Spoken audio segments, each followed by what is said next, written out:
हो गई है पीर पर्वत सी पिघलनी चाहिए, इस हिमालय से कोई गंगा निकलनी चाहिए। सिर्फ हंगामा खड़ा करना मेरा मकसद नहीं, सारी कोशिश है कि ये सूरत बदलनी चाहिए। मेरे सीने में नहीं तो तेरे सीने में ही सही, मेरे सीने में नहीं तो तेरे सीने में ही सही, हो कहीं भी आग लेकिन आग जलनी चाहिए, लेकिन आग जलनी चाहिए। नमस्ते, जोहार, सत श्री अकाल, अस्सलाम वालेकुम। आई होप अच्छे होंगे, मस्त होंगे और ज़बरदस्त होंगे।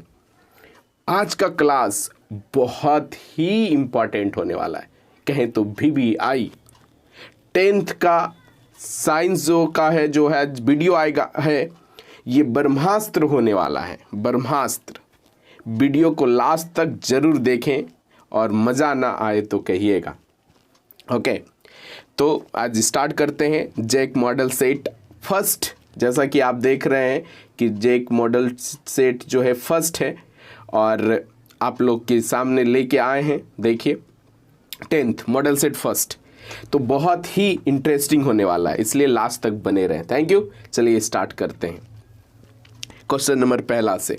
आप देखिए क्वेश्चन नंबर फर्स्ट क्या कह रहा है, सिलेक्ट कर लेते हैं।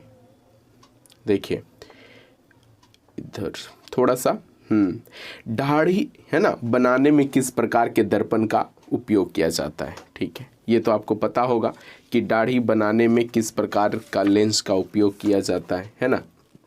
तो बता दें कि सिंपल इसका आंसर क्या हो जाएगा, सी हो जाएगा। क्या हो जाएगा, सी।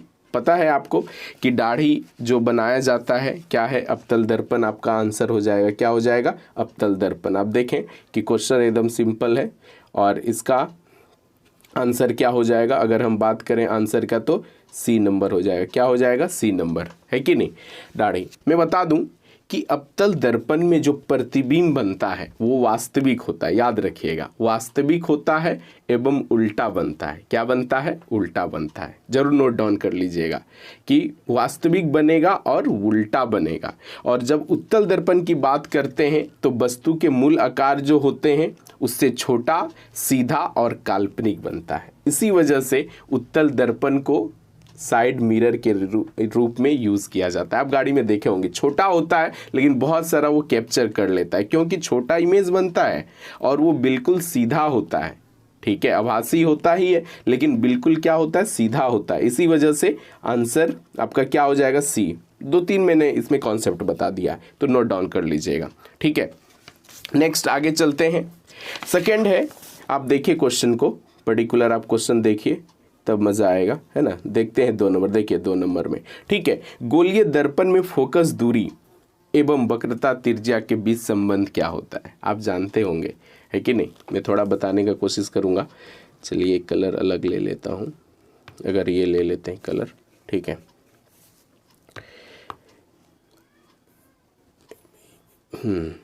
ठीक है, देखिए आपने देखा होगा कि अगर ये क्या है, अरे ये सिलेक्ट हो गया, उसको हटाते हैं।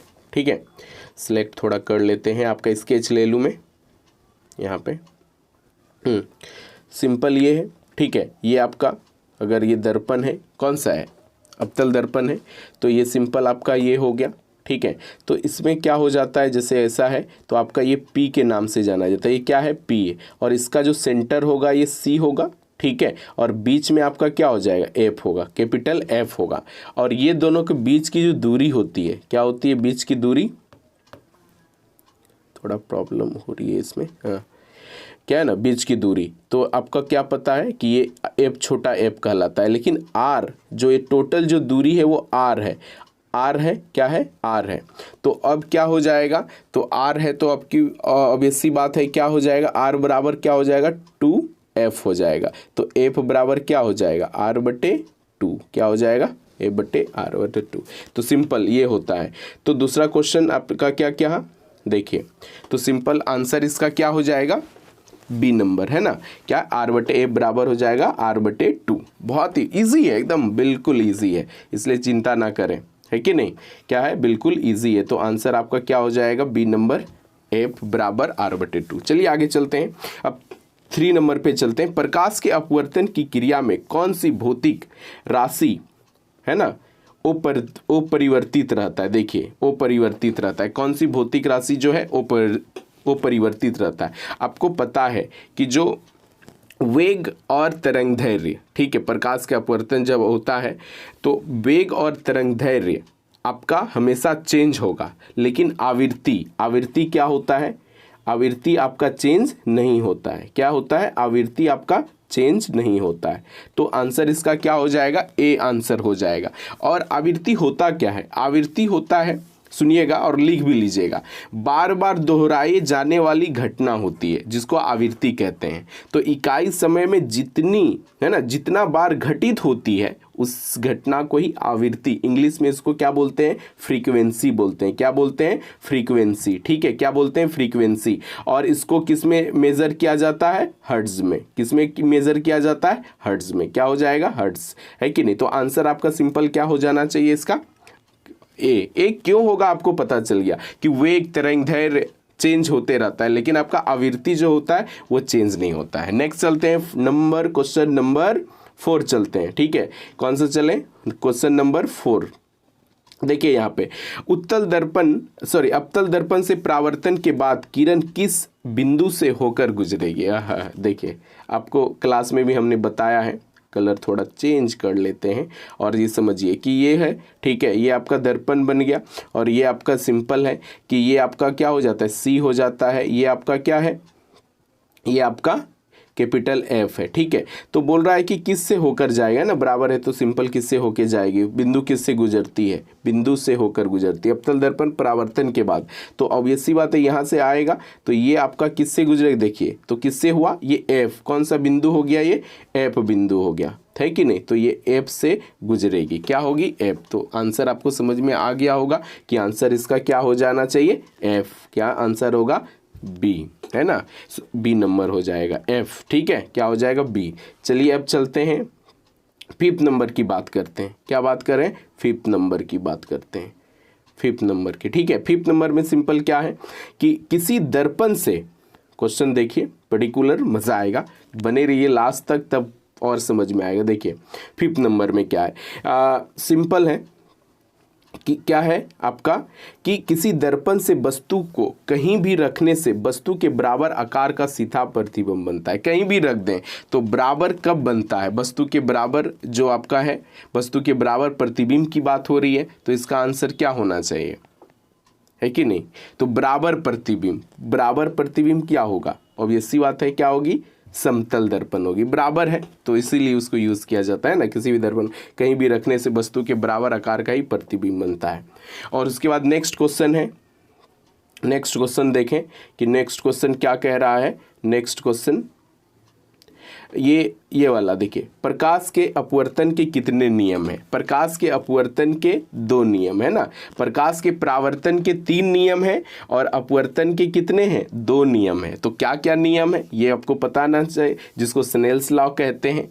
आपतन कोण है ना, जिया साइन तथा अपवर्तन कोण जिया साइन का अनुपात क्या होता है? नियत रहता है, यानी कि डैट मीन्स क्या होता है? इसको बोलें तो ये साइन आई बटे क्या हो जाएगा? साइन आर बराबर एन होता है। एन जो आपका है वो क्या हो जाता है? अपवर्तनांक हो जाता है, ये है। और दूसरा क्या कहता है कि आपतित किरण, परावर्तित है ना, आपतित किरण, अपवर्तित किरण तथा अभिलंब, ये तीनों क्या होता है? एक ही तल में होता है। ठीक है, क्या होता है? तीनों एक तल में होता है। तो सिंपल हो जाएगा। तो आंसर इसका क्या होना चाहिए आपके अकॉर्डिंग? बताइए, है ना? सिंपल आपका क्या है? 2 है ऑप्शन, ये आपका बी नंबर ऑप्शन होगा। समझ में आया ना कि सिंपल हम लोग क्या करते हैं, अगर ऐसा है तो अगर ये अभिलंब है तो ये आपतित किरण है और ये क्या होता है? परावर्तित। अगर ये सघन माध्यम है तो केंद्र की ओर मुड़ जाता है, और अगर क्या हो कि ये क्या हो जाए, ये आपका विरल माध्यम है तो इधर घूम जाता है, और इधर है तो इधर। तो ये आपको समझ में आ गया होगा।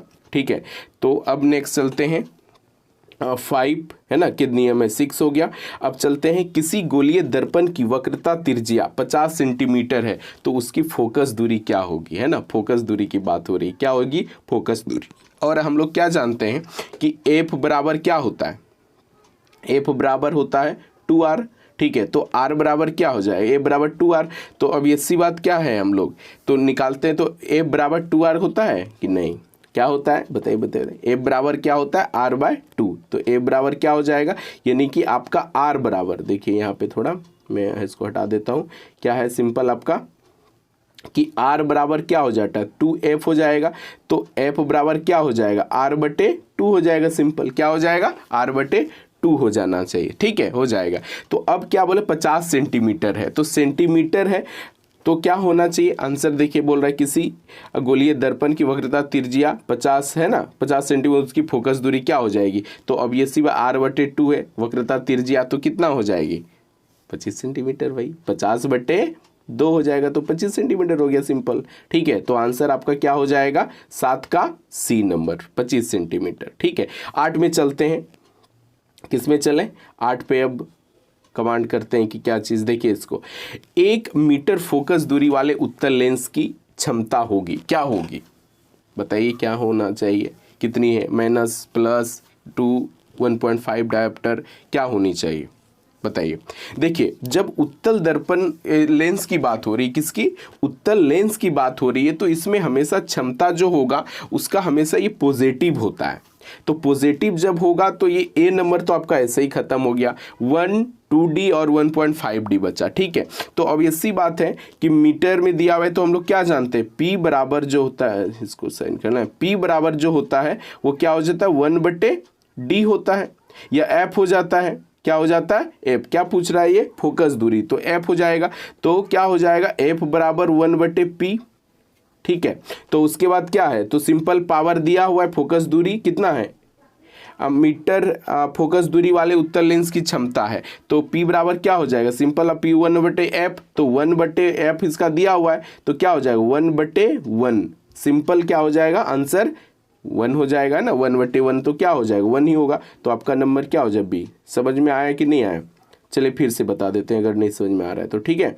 तो अब ऐसी बात है कि P बराबर क्या होता है 1/F, क्या हो जाता है 1/F, तो F बराबर क्या हो जाएगा 1/P, लेकिन हमको क्या निकालना है ना, क्षमता ही निकालना है, तो सिंपल क्या करेंगे, फोकस दूरी 1 दिया हुआ है तो डिवाइड कर देंगे, तो क्या हो जाएगा 1 डायोप्टर, और मेजर किससे करते हैं उसके लेंस की क्षमता को, डायोप्टर, तो आपका आंसर B नंबर, ये समझ में आ गया। चलिए अब किसी उत्तल लेंस की फोकस दूरी हमेशा है ना, फोकस दूरी हमेशा क्या होता है, लेंस की फोकस दूरी हमेशा दिखे किसमें, उत्तल लेंस की बात है तो क्या है पॉजिटिव होगा, क्योंकि वो क्या होता है राइट साइड होता है, तो क्या हो जाएगा पॉजिटिव, ठीक है, कोई प्रॉब्लम नहीं होनी चाहिए। यानी कि आपका क्या हो जाएगा 9 नंबर का मज़ा आना चाहिए, है ना, समझ में आना चाहिए, है ना, कि 9 नंबर का आपका क्या हो जाएगा, 9 का सिंपल आपका क्या हो जाएगा उत्तल लेंस की फोकस दूरी हो गया, ठीक है। तो हमेशा क्या होता है फोकस दूरी उत्तल लेंस की जब बात करते हैं तो क्या हो जाएगा पॉजिटिव हो जाएगा, क्या हो जाएगा पॉजिटिव, फोकस दूरी क्या होगी पॉजिटिव होगी। उसके बाद है 10 नंबर, प्रकाश का वेग न्यूनतम होता है, वेग न्यूनतम होता है। ये सबसे अगर मैं बात करूं तो वेग आपका क्या है, निर्वात में सबसे ज़्यादा होगा, जल में, वायु में भी होता है, फिर कांच और जल में, तो कांच और जल में क्या हो जाएगा आपका जल में, क्या होगा जल में, क्या है जल, तो आपका क्या हो जाएगा 10 का B आंसर हो जाएगा जल में, ठीक है, क्या हो जाएगा B नंबर हो जाएगा। चलिए अब आते देखिए 11 नंबर पे फिर से आ रहे हैं, 4D क्षमता वाले अवतल लेंस की फोकस दूरी है कि नहीं। तो यहाँ पे हम देखते हैं कि फोकस दूरी अब क्या है, फोकस दूरी देखिए क्षमता दे दिया है, दैट मीन्स P दिया हुआ है, क्या दिया हुआ है P दिया हुआ है ना, P दे दिया है, P कितना दिया है ना 4D दिया हुआ है, क्या है 4D है वाले अवतल लेंस की फोकस दूरी, तो हमको F निकालना है, क्या निकालना है F निकालना है। तो हम लोग क्या जानते हैं F बराबर 1/, क्या हो जाता है P होता है कि नहीं, लेकिन ये देखिए आप सेंटीमीटर में दिया हुआ है तो हम उसको मीटर में पहले तो चेंज करना होगा, तो क्या हो जाएगा अगर 25 है इसको चेंज करेंगे तो 1/, क्या हो जाएगा 4, तो अब ये सी बात क्या निकलेगा है ना, इसका 0.25 दिया हुआ है, क्या दिया हुआ है 0.2, उसको चेंज करेंगे तो क्या हो जाएगा, उसको डिवाइड करना होगा, ठीक है। देखिए इसको फिर थोड़ा ये प्रॉब्लम आ रही है ना, इसको अच्छे से कर देते हैं ये, 1 मिनट, हाँ अब चलिए चलते हैं, ठीक है। कि हो क्या क्वेश्चन क्या क्या आ रहा है, देखिए थोड़ा सा क्वेश्चन दिख जा भाई मेरे, कितना पे चल रहे थे हम लोग? 11 पे, है ना? क्या है? 11 पे। क्या है? 11 पे हम लोग कर रहे हैं। तो 11 पे सिंपल क्या हो जाएगा? डिवाइड आप सेंटीमीटर में है ना, तो 100 से कर दीजिएगा तो क्या हो जाएगा? 1/4 डिवाइड बाय कर देंगे तो क्या निकलेगा? 0.25 निकलेगा, और उससे गुना करेंगे तो क्या हो गया? 25 सेंटीमीटर हो जाएगा। ठीक है, क्या हो जाएगा? अरे क्या आ गया? 25 सेंटीमीटर। क्या होना चाहिए? 25 सेंटीमीटर आंसर हो जाएगा। ठीक है, चलते हैं आगे। तो इसका टिक कर देते हैं। क्या हो जाएगा? 25 सेंटीमीटर। ठीक है, क्योंकि F बराबर है 1/P, तो 1/4 हो गया। 1/4 में मतलब क्या? 0.25, और इसको अब क्या सेंटीमीटर में तो डिवाइड करना होगा 100 से, तो क्या हो जाएगा? 0 0 खत्म हो जाएगा तो क्या हो जाएगा? 25 हो जाएगा। तो आंसर ये भी हो जाएगा। ठीक है, अब 12 नंबर चलते हैं। किसी उत्तल लेंस का फोकांसर जो है, फोकांतर 50 सेंटीमीटर है, तो उसकी क्षमता क्या होगी? 50 सेंटीमीटर यानी फोकस दिया हुआ है ना? कितना दिया हुआ है? सेंटीमीटर, और हम लोग जानते हैं कि मीटर में निकालते हैं। तो अब ऐसी बात है, उत्तल लेंस की बात कर रहे हैं, तो उत्तल लेंस में तो पॉजिटिव है, तो पॉजिटिव होगा उत्तल लेंस का फोकस, है कि नहीं? फोकस क्या होता है? पॉजिटिव होता है। तो सिंपल आप देखिए यहाँ से 2 ऑप्शन तो आप खटाखट गलत कर सकते हैं। ये दोनों ऑप्शन क्या हो जाएगा? गलत हो जाएगा। ठीक है, बचा 5 डायोप्टर और 2D, है कि नहीं? ये बचा। तो इसमें अब देख लेते हैं कि आंसर क्या होगा भाई। इसमें हम लोग कैलकुलेशन देखते हैं करने का। ठीक है, करते हैं कितना आता है। तो P बराबर हम लोग क्या जानते हैं कि 1 क्या हो जाता है? F हो जाता है। ठीक है, क्या हो जाता है? 1/F हो जाता है। तो 1/5 को डिवाइड करेंगे तो क्या हो जाएगा? 50 है ना, तो 1/50 हो जाएगा। तो उसका क्या हो जाएगा? 0.02। ठीक है, लेकिन अब क्या है? 50 को सेंटीमीटर में हम डिवाइड सिंपल पहले कर लेते हैं। क्या कर लेते हैं कि इसको और इजी बनाने के लिए हम लोग क्या करते हैं कि 50 जो है ना, 50 को क्या कर लेते हैं? सेंटीमीटर में चेंज कर लेते हैं। तो आपका क्या हो जाएगा? सेंटीमीटर है तो ऑब्वियसली 0. क्या हो जाएगा? 5। ठीक है, तो 0.5 मेरा निकल गया। P क्या हो गया? 0.5 P हो गया। तो अगर P बराबर क्या होता है? 1/F, है कि नहीं? क्या होता है? F। तो आपका क्या निकल जाएगा? यानी कि आपका निकला 1/0.5। ठीक है, 1/0.5, तो क्या हो जाएगा भाई? 10/5, है ना? इसको हटाएंगे तो क्या हो जाएगा? 0 यहाँ से आएगा, तो मतलब क्या हो गया? 2 डायोप्टर। क्या हो गया? 2D हो गया। क्या हो गया? 2D। क्या हो जाएगा आंसर इसका? 2D। सिंपल आप देखें क्या हो जाएगा? 2D आपका पॉजिटिव, क्योंकि उत्तल लेंस की बात कर रही, तो क्या हो जाएगा? 2D। तो प्रकाश का वेग सर्वाधिक होता है। प्रकाश का वेग सर्वाधिक अभी बताया था मैंने। क्या हो जाएगा भाई? प्रकाश का वेग क्या हो जाएगा? सर्वाधिक आपका कहाँ हो जाएगा? देखिए क्वेश्चन नंबर, प्रकाश का वेग सर्वाधिक हो जाएगा किसमें? निर्वात में। आंसर हो जाएगा। दिए गए प्रकर में कौन सा उष्मा छेपी अभिक्रिया है? देखिए उष्मा छेपी जो उष्मा को निकालता है, आपने देखा होगा कि प्रकाश संश्लेषण जब होता है तो उसमें उष्मा शोषित होता है, क्योंकि सन से वो एनर्जी लिया तो उष्मा शोषित हो गया। और उसका जस्ट उल्टा होता है श्वसन, रिस्पायरेशन। वो क्या करता है? रिलीज करता है। क्या करता है? रिलीज करता है। जब वो क्या करता है? ग्लूकोज से और ऑक्सीजन सब रिएक्शन करता है तो CO2 और H2O और एनर्जी बना लेता है। तो क्या हो जाएगा? एनर्जी हो जाता है। तो आपका आंसर क्या हो जाएगा भाई?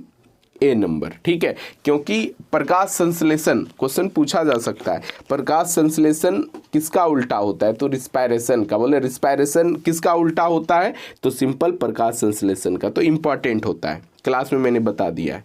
ठीक है, चिप्स के पैकेट विकृत गंधहीनता से बचने के लिए, यानी कि जो विकृत यानी अच्छा खराब ना हो, है ना, बदबू ना दे, इसकी वजह से बचने के लिए कौन सी गैस डाली जाती है? बताइए। अब देखिए ऑक्सीजन से तो बचने के लिए तो करता ही है ना कि ऑक्सीजन, तो उससे में डाला क्या जाता है? हाइड्रोजन होगा नहीं, कार्बन डाइऑक्साइड होगा नहीं, तो हो गया क्या? सिंपल आपका हो जाएगा आंसर B नंबर। क्या हो जाएगा? Answer B number, nitrogen. क्योंकि ऑक्सीजन से तो उससे तो बचाता ही है, हाइड्रोजन तो होगा नहीं, कार्बन डाइऑक्साइड CO2 कोई खाएगा उसमें तो और खराब हो जाएगा। ठीक है, नाइट्रोजन। तो क्या हो जाएगा? नाइट्रोजन। जंग लगना किस प्रकार की अभिक्रिया है? ये तो आपको पता ही होगा, है कि नहीं? बताइए किस प्रकार की अभिक्रिया है? एक संयोजन, क्या ना, एयर से वो क्या करता है? रिएक्शन कर लेता है। तो क्या हो जाएगा आंसर? संयोजन। क्या हो जाएगा? संयोजन। आप इसको देखें क्या है? संयोजन अभिक्रिया। ठीक है, क्या हो जाएगा? संयोजन अभिक्रिया। ठीक है, नेक्स्ट चलते हैं 17 नंबर पे। क्या करते हैं, 17 नंबर पे चलते हैं। अब देखिए 17 नंबर क्या बोल रहा है, समझिए। दिए गए अभिक्रियाओं में किस प्रकार का उपचयन हो रहा है। आपको समझना चाहिए कि ऑक्सीकरण जो होता है ना, इसको ले लेते हैं, ठीक है। ऑक्सीकरण ही उपचयन होता है, ऑक्सीकरण उपचयन होता है और अवकरण अपचयन होता है। ऑक्सीकरण में क्या होता है, डैट मीन्स ऑक्सीकरण कहें और उपचयन कहें तो इसमें ऑक्सीजन का क्या होता है, जुटता है, ऑक्सीजन जुटता है, ठीक है। और अवकरण कहें या क्या कहें, अपचयन कहें तो वो रिडक्शन, उसमें ऑक्सीजन हटता है और हाइड्रोजन जुटता है। इसमें ऑक्सीजन जुटा, हाइड्रोजन हटा, तो जुटा किसमें, आप देखिए बोल रहा है कि किसका हो रहा है, तो कार्बन में ऑक्सीजन जुटा कि नहीं जुटा, जुटा, तो आंसर क्या हो जाएगा, डी नंबर हो जाएगा। कोई दिक्कत है, कोई दिक्कत नहीं है क्या जी, लास्ट तक बने रहे, मजा आएगा, ठीक है। अब देखिए है बड़ी इजी क्वेश्चन जी, देखिए आए तो आप लोग को पता होगा कि कौन सा क्या है, ठीक है। देखिए यहाँ पे आजा, इसको सिलेक्ट कर लेते, देखिए यहाँ पे क्वेश्चन, अरे ठीक है, थोड़ा सा इधर कर लेते हैं, इजी हो जाएगा। ओ तेरी, देखिए इसमें क्या है, किसका बराबर है, आप देख सकते हैं कि कौन सा बराबर आ रहा है, कैल्शियम है, ठीक है। तो आपका क्या है भाई, कौन सा बराबर है, ये देखिए, हाँ कोई है कि नहीं, तो कैल्शियम कितना, एक, यहाँ पे एक है, कार्बन यहाँ पे कितना है, एक है, कार्बन यहाँ पे कितना है, तो एक है ना, कार्बन भी क्या है, एक हाइड्रोजन। तो आप देखिए कि इसमें कौन सा बराबर है, बताइए, ये कमेंट करके आप बताइएगा आंसर इसका क्या होगा। कैल्शियम है, कैल्शियम है, कार्बन है, कार्बन है, ठीक है, तो क्या आंसर होगा आप बताइए, तो इस पे कमेंट करके बताइए ABCD यानी कि कौन सा होगा। आंसर जरूर आप दीजिएगा 18 का, हम नहीं बताएंगे, सिंपल है ये, ठीक है। आप जरूर बताइएगा कौन सा आंसर होना है यहाँ पर, ठीक है। देखिएगा अच्छा से, 19 दिए गए चित्र में कौन सी, चित्र तो यहाँ पे नहीं है, कोई बात नहीं, ठीक है। तो अब ये सी बात है, यहाँ पे आप देख सकते हैं, आप सिंपल क्या कर सकते हैं, देख सकते हैं कि कौन सा ये रिएक्शन है ना, क्या है, रिएक्शन है, आप देख सकते हैं बढ़िया से। देखिए मैं आपको यहाँ पे सिलेक्ट कर देता हूँ, है ना, कौन सा है, तो Pb है प्लस क्या है, कॉपर क्लोराइड है।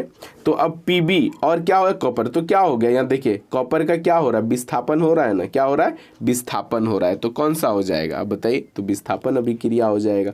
कौन सा हो जाएगा, विस्थापन अभिक्रिया, डेट मीन्स आंसर क्या हो जाएगा, डी नंबर, क्या हो जाएगा, डी नंबर। चलिए नेक्स्ट चलते हैं, बहुत ईजी है ना, इसलिए और इम्पॉर्टेंट भी बहुत है, ये सब पूछा जाता है। चलिए अब ये हम लोग करते हैं, दिए गए पदार्थों में कौन से गंधीय सूचक की तरह व्यवहार करता है, गंधीय सूचक की तरह व्यवहार करता है, ठीक है।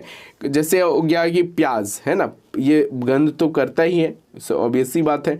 तो गंधीय प्याज जो है, गंधीय सूचक की जो व्यवहार करता है वो एक प्याज है। और आपका जो दूसरा हल्दी और लिटमस दिया हुआ है, हल्दी और लिटमस ये प्राकृतिक सूचक होता है, क्या होता है, है ना, प्राकृतिक सूचक हो जाता है। कौन सा, हल्दी और लिटमस, ये दोनों आपका प्राकृतिक सूचक है, लेकिन ये क्या है, गंधीय सूचक कौन सा है, प्याज हो जाएगा, क्या हो जाएगा, प्याज हो जाएगा। अब हड्डियों को जोड़ने के लिए प्लास्टर है ना, जो डॉक्टर कीस लवण का प्रयोग करता है, ये तो आपको पता होगा। जिप्सम से जो बनता है, जिप्सम क्या हो जाएगा बताइए, जिप्सम से जो बनता है, तो अब ये सी बात क्या है कि जिप्सम क्या होता है, 2H2O, उसको जब आधा कर देते हैं तो कैल्शियम सल्फेट बन जाता है, हाफ H2O, तो आंसर क्या हो जाएगा, डी हो जाएगा। और इसी के साथ एक याद रख लीजिएगा, ब्लू विट्रोल, जिसको कहते हैं नीला थोता, है ना, नीला थोता, तो ये क्या होता है, कॉपर सल्फेट होता है, सेम इसी तरह दिखता है। कॉपर और कैल्शियम में थोड़ा याद रखिएगा, और ये 5H2O हो जाता है, ये भी पूछा जाता है, बहुत इंपॉर्टेंट है, ब्लू विट्रोल, नीला थोता, ठीक है। और ये जो पानी में ये घुलनशील होता है कि नहीं, ये जो कॉपर सल्फेट वो है कैल्शियम सल्फेट, ठीक है। ये कॉपर सल्फेट जो है जरूर नोट डाउन कर लीजिएगा, घुलनशील होता है पानी में, लेकिन वो घुलनशील होता है अल्कोहल में, है कि नहीं, क्या होता है, अल्कोहल में वो घुलनशील होता है, ठीक है। चलिए नेक्स्ट चलते हैं।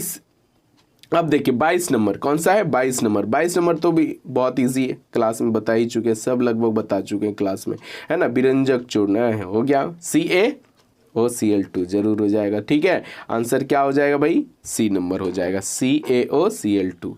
चलिए नेक्स्ट चलते हैं। इस चित्र में कौन सा अभिक्रिया हो रही है, देखो क्या हो रहा है, कैथोड एनोड वाला ये सब चीज़ें होती हैं, है ना। तो अब क्या ऑब्वियसली बात क्या हो जाएगा, वियोजन। क्या हो जाएगा, वियोजन हो रहा है। क्या हो रहा है, वियोजन। संयोजन तो हो रहा है ना, वियोजन, है ना, ब्रेक हो रहा है। तो क्या हो जाएगा, अरे तो आपका क्या हो जाएगा, वियोजन। क्या हो जाएगा, वियोजन, दैट मीन्स बी नंबर। अरे देखिए ये इंपॉर्टेंट, सब लगभग इंपॉर्टेंट क्वेश्चन ही है, तो इसलिए आप लोग एकदम पर्टिकुलर अच्छे से इसको पढ़िएगा। ठीक है, इसमें मैं बता देता हूँ, आप राइट डाउन करें तो बहुत इंपॉर्टेंट है। जैसे आप देख रहे हैं यहाँ पे कि टमाटर में है कि नहीं, टमाटर में कौन सा अम्ल पाया जाता है, टमाटर में कौन सा अम्ल पाया जाता है। ठीक है, कौन सा अम्ल पाया जाता है, तो इसका आंसर क्या हो जाएगा, आंसर तो आपका हो जाएगा ऑक्जेलिक अम्ल। ठीक है, ऑक्जेलिक अम्ल। तो एसिटिक एसिड किस में होता है, एसिटिक एसिड की बात करें तो ये किस में होगा, तो एसिटिक एसिड जो होता है ये आपका सिरका, हाँ vinegar, acetic acid. Citric acid में क्या है भाई, कौन सा, ये साइट्रिक एसिड किस में होता है, ये भी जानना जरूरी है। साइट्रिक एसिड देखिए कैसे याद रख सकते हैं कि जैसे लेमन होगी, जो भी खट्टा चीज़ है ना उसमें आपका जो है साइट्रिक अम्ल ही होता है, सिट्रिक अम्ल। क्या होगा, सिट्रिक अम्ल। तो आपका सिंपल हो जाएगा कि सिट्रिक अम्ल किस में हो जाएगा, बताइए। जो खट्टा वाला फल जो साइड रखो, जैसे लेमन हो गया, लेमन हो गया तो क्या खट्टा है, तो इसमें क्या हो जाएगा भाई, सिट्रिक एसिड होता है। बोलते हैं साइड रखो नींबू, बहुत खट्टा है जी, नहीं खाएंगे, है कि नहीं, तो इसमें क्या हो जाएगा, सिट्रिक है।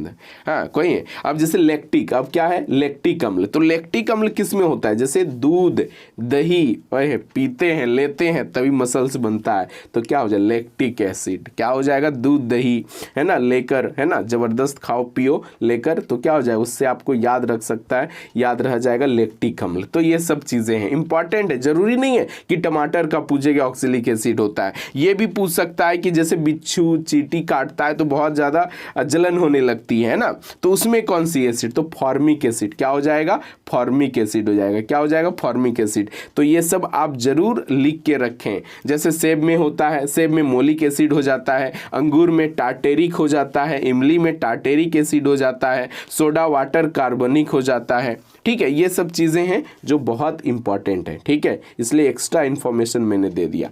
जैसे तनुकरण प्रक्रिया में होती है, तनुकरण प्रक्रिया में होती है, क्या यूज होती है भाई, तनुकरण प्रक्रिया में होती है। तो अब देखिए तनुकरण होता क्या है, पहले तो ये समझना चाहिए कि तनुकरण क्या है। जब अम्ल है ना, एसिड की जो है मात्रा कम हो जाती है और पानी की मात्रा ज़्यादा हो जाती है, और क्या होता है, वाटर की मात्रा क्या हो जाती है, ज़्यादा हो जाती है, तो वो एसिड अगर होगा तो वो एसिड कम हो जाएगा। और क्षार की बात होगी तो क्षार जब होगी तो कब होगी, जब क्षार की मात्रा यानी बेस की मात्रा क्या हो जाएगी, कम हो जाएगी, और पानी की मात्रा, जल की मात्रा क्या हो जाएगी, ज़्यादा हो जाएगी, जल की मात्रा क्या हो जाएगी, ज़्यादा हो जाएगी। और एसिड हमेशा क्या ब्रेक करता है, हाइड्रोजन प्लस आयन में होता है, और आपका क्षार क्या होता है, OH माइनस, क्या हो जाता है, OS माइनस में वो चेंज कर देता है, क्या होता है, OS माइनस। ठीक है, तो OS माइनस हो जाता है, तो उससे आपको ये समझ में आएगा। तो आंसर क्या हो जाना चाहिए, सी नंबर। क्या हो जाएगा, आंसर आपका हो जाएगा सी नंबर। क्या हो जाएगा आंसर, सी नंबर। क्यों होगा ये पता चल गया। ठीक है, नेक्स्ट चलते हैं। ठीक है, अब नेक्स्ट कौन सा है, 26 देखते हैं कि 26 में क्या है। अब देखिए निम्नलिखित में कौन सा प्रकाशीय वियोजन का उदाहरण है, देखिए प्रकाशीय वियोजन का उदाहरण है, कौन सा प्रकाशीय वियोजन का उदाहरण है, तो देखिए क्वेश्चन। ठीक है, तो क्या है भाई, सिंपल आपका है, क्या हो जाएगा, AgBr, है ना, AgBr। जब ब्रेक हो जाएगा, वियोजन मीन्स ब्रेक होना, तो वियोजन क्या, AgBr। डायरेक्ट NCERT से क्वेश्चन दिया है, पूरा है इसमें Ag, तो AgBr बहुत इंपॉर्टेंट सब दिया है, जरूर इसको बना लें एक बार। और अमीबा में है ना, अमीबा अपने किस अंग से भोजन ग्रहण करता है, ओए ये तो सबको पता होगा जी, है ना, क्या होगा, सबको पता होगा, है ना। तो क्या हो जाएगा बताइए, कूटपात से, है ना, किससे हो जाएगा, कूटपात से हो जाएगा। ठीक है, किससे हो जाएगा, कूटपात से। पाचन प्रक्रिया में वसा का इमल्सीकरण कौन करता है, बताइए, वसा का इमल्सीकरण, है ना, वो ब्रेक कौन करता है, तो आपका क्या हो जाएगा आंसर इसमें, आंसर सिंपल थोड़ा सा, हाँ, क्या हो जाएगा, पीत हो जाएगी। क्या हो जाएगी, पीत, यानी ऑप्शन डी। ठीक है, क्या हो जाएगी, पीत हो जाएगी। ठीक है, ऑप्शन डी हो जाएगी, है ना। अब चलते हैं आगे, आप देखिए कि आगे क्या है। अब क्वेश्चन नंबर बात करते हैं कि 29 नंबर का क्या है, 29 नंबर। ठीक है, 29 नंबर, निम्नलिखित में जीव में स्वपोषी पोषण होता है। स्वपोषी जो अपने आप खाना बना लेता है। ठीक है, अमर बेल नहीं, ये तो पेड़ पौधे पे रहता है। कवक की बात है, ये तो दूसरे पे ही रहता है। अमीबा, ये भी दूसरे पे डिपेंड करता है। तो आंसर क्या हो जाएगा, सिंपल आपका बात करें तो क्या हो जाएगा, आम हो जाएगा। क्या हो जाएगा, आम हो जाएगा, है ना। तो वो क्या है कि वो किसी, है ना, प्रकाश संश्लेषण के द्वारा वो खाना बना लेता है। तो क्या है, तो स्वपोषी, है ना, अपने आप, लेकिन ये किसी पे डिपेंड रहता है, प्रकाश संश्लेषण। ठीक है, समझ में आ गया होगा। तो ये लास्ट है ना। तो अब आगे चलते हैं, मानव हृदय में कितने कोष्ठ होते हैं। ओए मानव हृदय क्या है जी, है ना, कितने कोष्ठ होते हैं जी, ये तो सबको पता होगा कि कितने कोष्ठ होते हैं। हाँ, तो क्या है, एक दिल है। क्या है, दिल बना लो। ठीक है, तो अब ऐसी बात है भाई, कितने इसमें कोष्ठ होते हैं, दिल, है ना। तो इसको इधर से कर लो तो इसमें क्या है, इधर हो जाएगा, 4 पार्ट हो जाएगा। क्या हो जाएगा, 4 पार्ट, जिसको हम लोग क्या क्या कहते हैं, है ना, बायां अलिंद होता है। ये बायां, यानी कि ये सिंपल देखिए, ये एल, अरे लिखाओ भाई, ये एल हो गया, इतना बड़ा ठीक है, एल हो गया। और ये आपका क्या होता है, भी, एल से लब, भी से भी अन, है ना, लब, एल भी हो जाएगा, एल ओ भी। ठीक, तो एल भी हो जाएगा, इसको ए कर दीजिए। ठीक है, और इसको इसको एल कर दीजिए, तो ये आपका अलंद ए हो जाएगा।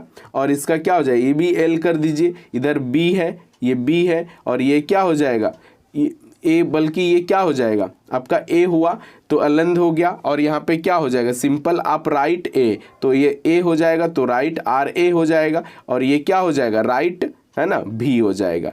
भी मीन्स क्या, बताइए क्या होता है जी, है ना, निलय हो जाता है। तो अब इसी बात, इससे आपको आंसर आ जाएगा। डेट मीन्स अलिंद होता है और क्या हो जाता है, निलय कहलाता है ना, वेंटिकुलर। ठीक है, ये चीज़ हो जाएगा। तो सिंपल आपका क्या हो जाएगा, 4 आंसर। ठीक है, श्वसन वर्णक किसे कहते हैं, श्वसक, है ना, श्वसन वर्णक, जो श्वसन होता है रिस्पायरेशन की वजह से, कौन सा होता है, अब बताइए, है ना। तो क्या हो जाएगा आंसर इसका, सिंपल, सिंपल है जी, देखिए, है ना। तो क्या हो जाएगा आपका, क्लोरोफिल हो जाएगा। क्या हो जाएगा, क्लोरोफिल। 31 का, उत्सर्जन तंत्र की क्रियात्मक इकाई क्या है, उत्सर्जन तंत्र, है ना। तो क्या हो जाएगा, उत्सर्जन नेफ्रॉन भी इसको बोल सकते हैं। तो आप क्या हो जाएगा, सिंपल इसका विक्राणु। क्या हो जाएगा, विक्राणु, है ना, विक्राणु, जिसको नेफ्रॉन भी कहते हैं। चलिए अब 33 नंबर चलते हैं। ब्रिक की क्रियाशीलता कम होने पर रक्त को शरीर से बाहर निकालकर छानने की प्रक्रिया, ये तो होता है जिनका हार्ट जो है बिल्कुल खराब हो जाता है हार्ट, है ना, तो उनको क्या करना होता है भाई, तो अब ऐसी बात है, डायलिसिस कराने होते हैं, किडनी खराब हो जाता है तो। ठीक है, तो डायलिसिस, है ना, अपोहन, है ना, अपोहन कहलाता है। क्या है, अपोहन कहलाता है। तो ये हो जाएगा आंसर। जनन की मूल घटना क्या है, जनन की मूल घटना क्या होता है, जनन की मूल घटना, है ना, 34 का। तो क्या हो जाएगा आंसर इसका, 34 का। आप देखिए कि डीएनए, है ना, डीएनए के बारे में देखिए, बहुत इंपॉर्टेंट चीज मैं बता रहा हूं कि इसका आविष्कार फ्रेडरिक मिस्सर ने किया था। क्या किया था, आविष्कार जो है, आविष्कार इसका क्या गया, फेडरिक, याद होगा ज्योग्राफी में मैंने बताया था, फेडरिक, है ना, फेडरिक। ठीक है, क्या है, फेडरिक। ठीक है, हो जाएगा फेडरिक मिस्सर, क्या है, मिस्सर है। और इसे उन्होंने न्यूक्लियन कहा था। क्या कहा था, न्यूक्लियन, 1869 में। तो ये आंसर क्या हो जाएगा, सी हो जाएगा। ठीक है, 35 में दिए गए चित्र किस प्रकार के जनन को दर्शाता है, क्या भाई बताओ, ये तो होना चाहिए, चित्र में दिख रहा है तो क्या होना है, बहुखंडन हो जाएगा। क्या हो जाएगा, बहुखंडन, आपका ए नंबर। नग युग्म तथा मादा युग्म के संलयन को क्या कहते हैं, बताइए आंसर क्या हो जाएगा, निषेचन। क्या हो जाएगा, निषेचन। ठीक है, और लड़कों में यौवन अवस्था के, है ना, लक्षणों का नियंत्रण कौन हार्मोन करता है, बताइए, टेस्टो, है ना, क्या करता है, कौन करता है, टेस्टोस्टेरोन, है ना, टेस्टोस्टेरोन, तो ये करता है। और लड़कियों में कौन करता है भाई, है ना, एस्ट्रोजन के ही नाम होते हैं, क्या है, एस्ट्रोडियोल, क्या है, एस्ट्रोडियोल, वो करते हैं। ठीक है, तो टेस्टोस्टेरोन ये हो जाएगा टेस्टोस्टेरोन, और वो क्या हो जाएगा, उसके एंड्रोजन होता है सेक्स हार्मोन लड़कियों में, तो आपका क्या हो जाएगा, उसी का नाम होता है एस्ट्रेडियोल, है ना, क्या होता है, एस्ट्रेडियोल ये होता है। ठीक है, लिख लेंगे आप।